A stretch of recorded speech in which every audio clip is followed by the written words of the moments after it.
Welcome. The physical design process is divided into many sub-steps. The first sub-step among them is circuit partitioning. So we said that at the end of the logic design step, we will have a circuit design consisting of millions of cells, macros, gates, transistors and their interconnection. Now, we have to place this entire circuit design into a single chip. So we have millions of transistors on a single chip, and it is not feasible to lay out the entire chip in a single step.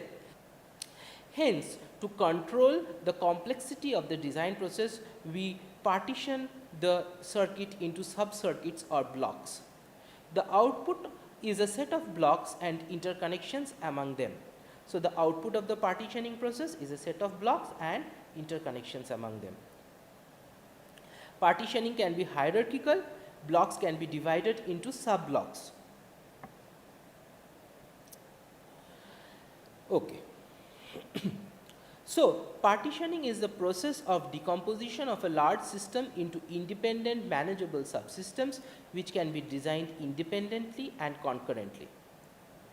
The input to the partitioning process is a set of components or modules. These modules are the cells, macros, transistors, gates that we have been telling, and a netlist in the form of a weighted graph or hypergraph. Nodes represent modules and edges or hyperedges represent a net or an interconnection. And what is the output? The output is a set of sub-circuits that when connected function as the original circuit. So after partitioning, the function must be preserved. The function that was performed by the original circuit design should be preserved even after partitioning. The terminals required for each sub-circuit to be connected to other sub-circuits also needs to be defined. So now when we have partitioned and defined the blocks, we know how many wires will cross the boundary of the partition and will go to blocks in other partitions. Now therefore, these wires that cross the partition and go to other partitions can only go to the other partitions through terminals in this partition. So therefore, at the output of the partitioning process, we also know the terminals of each partition. The partitioning process will be carried out under certain constraints. For example, there can be a minimum and maximum bound on the area of each partition, on the number of terminals, etc. So now we come to levels of partitioning. First we have the system. The entire circuit diagram will consist of the entire system. It will be divided into a set of PCBs in the system level partitioning, where each PCB will consist of similar functions. These PCBs again will be divided into a set of chips at the board level partitioning. So more similar functions will be partitioned into a single chip. So therefore, a set of chips will compose a PCB. And then a chip is divided into sub-circuits or blocks, and that is called chip level partitioning. This is a representation of a hypothetical circuit design. So here are the modules of the circuit, here are the interconnections or wires. And we said that we have cut the circuit into two partitions. So this is partition 1 and this is partition 2. Partition 1 consists of these two modules and partition 2 consists of these three modules. And there are wires that are crossing the partition, right? And this line will be called a cut, right? And here we see that there are two lines that cut. So these are the two partitions that we have. After the partitioning process, these will form two separate blocks, block 1 and block 2, and the size of the partition, one of the important parameters by which a partition is characterized is the size of the cut. So there are two wires that cut through the partition, and therefore the cut size is 2 here. So an important partitioning algorithm is the Kernighan and Lin algorithm. So how does the Kernighan and Lin algorithm work? It starts with an initial partition generated randomly, and it moves components between partitions to improve.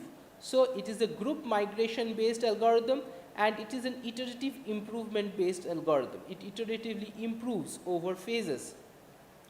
The Kernighan and Lin algorithm solves the following problem. The input consists of an undirected graph, the netlist, consisting of 2n vertices. Therefore, we have 2n circuit modules and m edges between them. So, there are m interconnections or wires connecting the circuit modules in this graph or netlist. And we also know the cost of each edge. The cost CAB of each edge AB is known to me. This is the input to the problem. And the output, what do we desire out of the Kernighan and Lin algorithm? We want to obtain two partitions X and Y such that the total cost of the partition is minimized and each partition should have n vertices. So, we want to obtain two equisized partition of size n from the entire circuit consisting of 2n circuit modules. The Kernighan and Lin algorithm starts with an initial bisection P equals to x comma y. So, x is one partition and y is the other initial partition. So, initially we will randomly choose n vertices and put in x and other n vertices and put in y and get an initial partition. And that initial partition will have a cost in terms of the number of wires that cross the partition, that will be called the cut size. Then we proceed in steps. So, first we choose a pair of free cells, A belongs to X and B belongs to Y, such that exchanging A and B gives the highest gain in terms of reduction in cut size. So, we choose two modules or vertices and one from X and the other from Y and exchange them. How do we choose these two vertices? We choose these two vertices such that these two vertices after exchange will give us the highest gain among all vertices in X and Y in terms of reduction in cut size after their exchange. So, then we actually exchange A and B tentatively. We actually exchange A and B tentatively and then lock them from further consideration in this loop. So, after we have exchanged A and B and have locked them, we cannot consider them for further exchanges in subsequent iterations within this inner repeat loop. We note the gain Gi corresponding to this exchange of A and B, and we do the same thing until all pairs are locked. After a pass within the inner repeat loop, we unlock all vertices, and then we find K such that G equals to G1 plus G2 plus Gk is maximized and actually exchange cell pairs up to this kth step. So, what do? We find a K. We start from 1, the first exchange, second exchange, third exchange, fourth exchange. We go on taking these exchanges until what? Until we get the highest gain. We have to remember that many of these gains will actually be losses. That exchanging them did not provide me a decrease in cut size, it provided me an increase in cut size. Therefore, there will be a certain step K up to which we will have an effective and maximum increase in cut size, effective and maximum decrease in cut size. And beyond that we will not do exchanges. So, in this pass we will do actual exchanges up to the kth step and then repeat this in the next loop. In the next loop we will again find a pair of vertices starting from those which provide me the highest gain and go on doing this until we have a pass when we do not have any gain at all. firstly we need to understand how we choose vertex pairs and exchange them. So we said that at any point in time we choose that vertex pair that gives me the highest gain. So how do we define a gain? The gain is defined as dA plus dB minus 2 CAB, where CAB is the weight between A and B. So it is the cost of the edge A comma B. So what can this cost of the edge A comma B denote? It can denote, for example, the number of wires that interconnect the two blocks A and B. What is dA? dA is given by in A minus out A. So what is in A? In A is the number of edges that are incident on A and do not cross the partition. And what is out A? The number of edges that are incident on A and cross the partition. Okay. So out A equals to total weight of all edges of A that cross the bisection. In A, total weight of all edges of A that do not cross the bisection. So now let us see the values of dA for this node, say here 5. So we see that it has an in A, in of 5 is 1 and out of 5 is 2. So dA, which is d of 5, will be 1 minus 2, which is minus 1. Let us take another node 3 here, for example. 3 has an in edge of 1 and there are 3 outages. So therefore, d of 3 is 1 minus 3, which is minus 2. Now let us say this pair gives me the highest gain among all pairs that we can consider, right? This pair gives me the highest gain. And then we exchange these pairs. So what happens? Whatever was an in edge becomes an outage, and whatever was an outage becomes an in edge now. So 5 goes this side, 5 comes this side. Now what happens? Its outage will be 1 and its in edge will be 2. So the changed dA value will now be plus 1. Now when 3 comes to this side, its changed in edge will be 3 and its outage will be 1.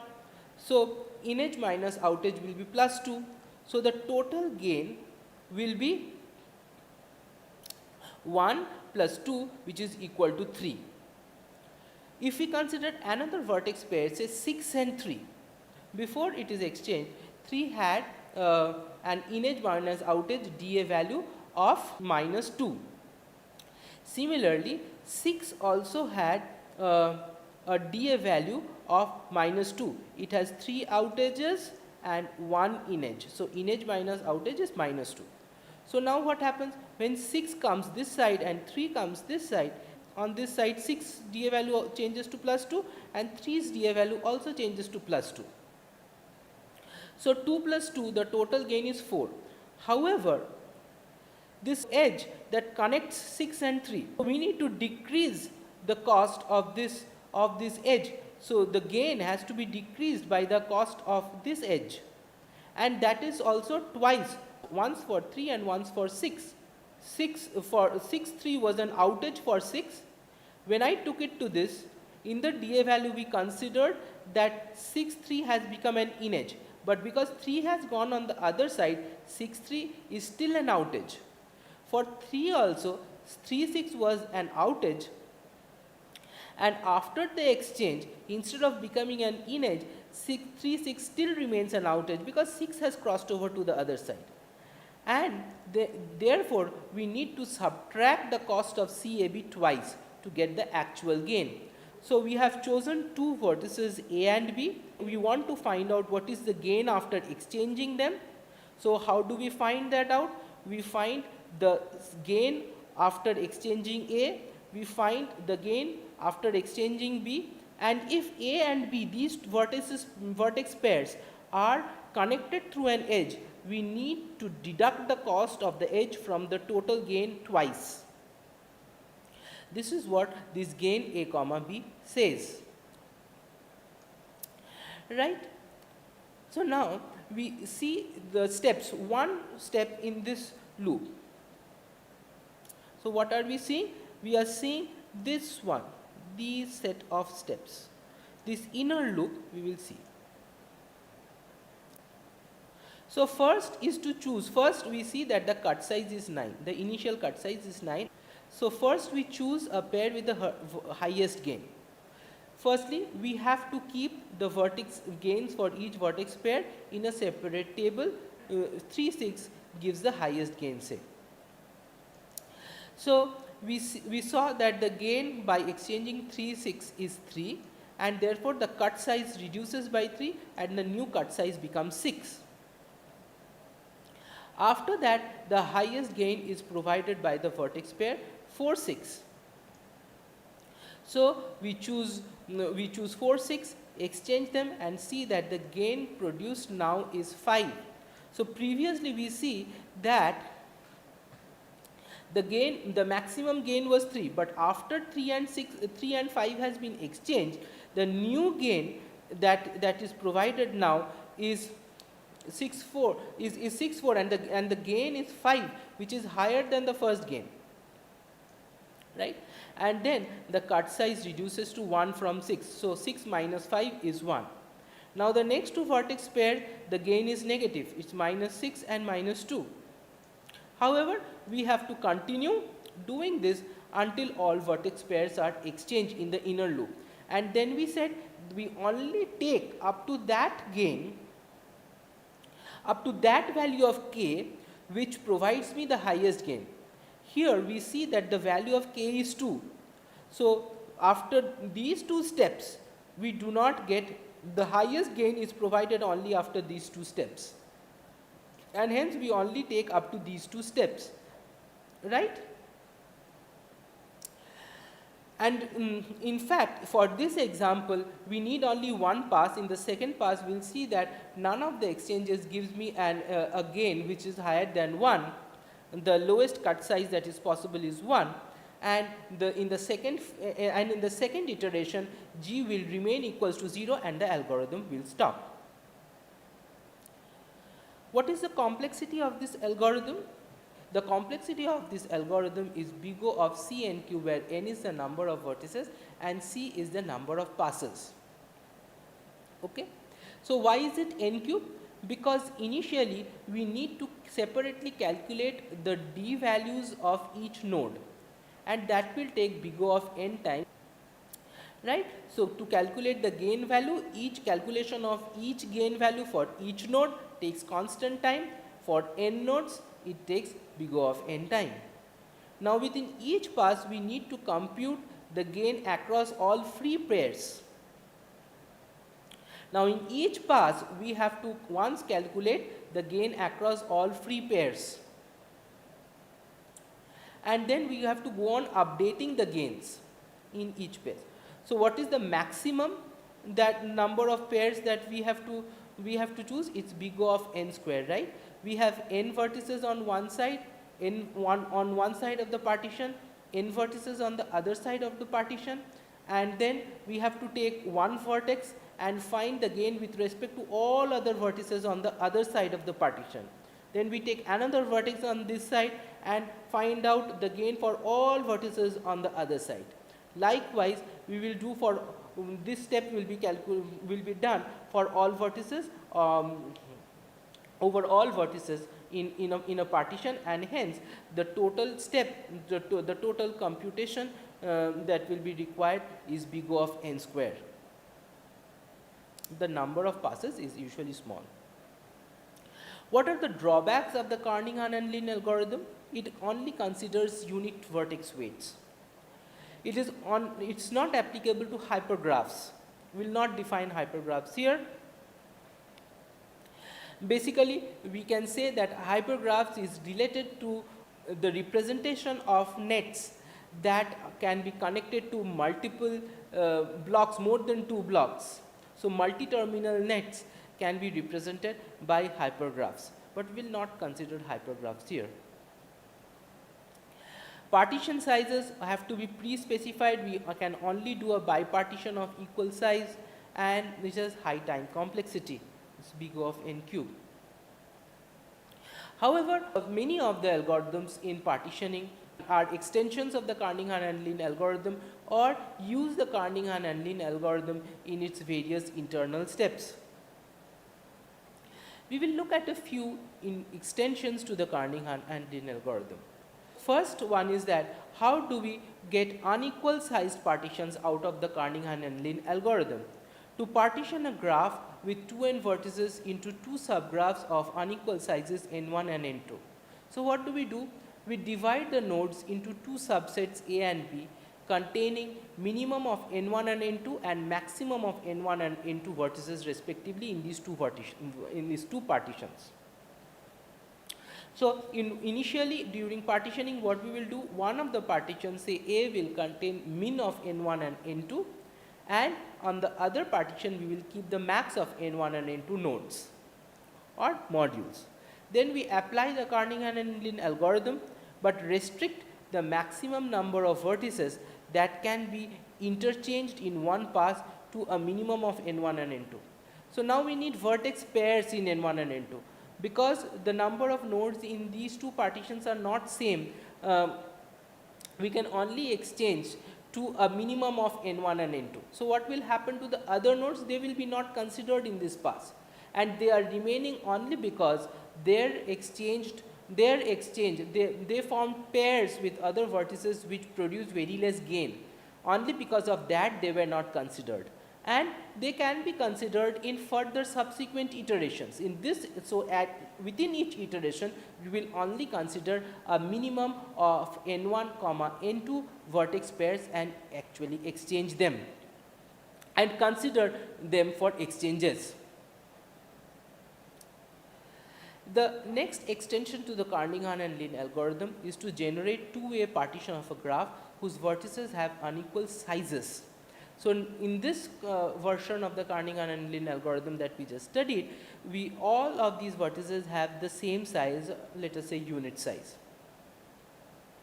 And now to extend this to unequal sized vertices, we assume that let the smallest element has unit size, and then we replace each element of size s with s vertices, so s unit size vertices which are fully connected with edges of infinite weight.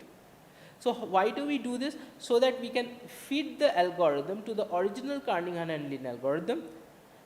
This will work, but by representing it as s small unit size vertices, what do? We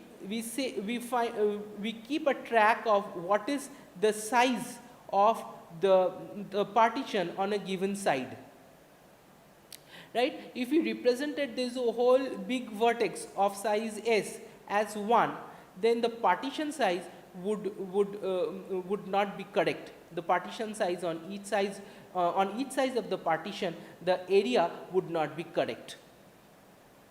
Hence we represented it as an s-sized clique of where each edge of the clique is of infinite weight. Why do we have infinite weight? So that they will never go into another partition. And then we apply the Kernighan and Lin algorithm on the modified graph. If you want to have k-way partitioning instead of two-way or bipartitioning, let us assume that the graph has k into n vertices, k greater than 2, and it is required to generate a k-way partition, each containing n elements. So what do? We begin with a random partition of k sets of n vertices each, then apply the two-way partitioning procedure on each pair of partitions and on each pair of partitions. So what do? We begin a random partition of k sets of n vertices each, and then apply two-way partitioning procedure on each of these partitions. If we have k partitions, then there are k square pairs of these partitions, k square distinct pairs of these partitions. So begin with a random partition of k sets of n vertices each, and then apply two-way partitioning procedure on each pair of partitions. So, how many distinct pairs of partitions do we have? We have k square distinct pairs of partitions, and therefore, the time complexity of one pass over all these pairs is k square n cube, and this will again proceed through a few number of passes. So, we understood three different extensions to the Kernighan and Lin algorithm. With this, we come to the end of this module.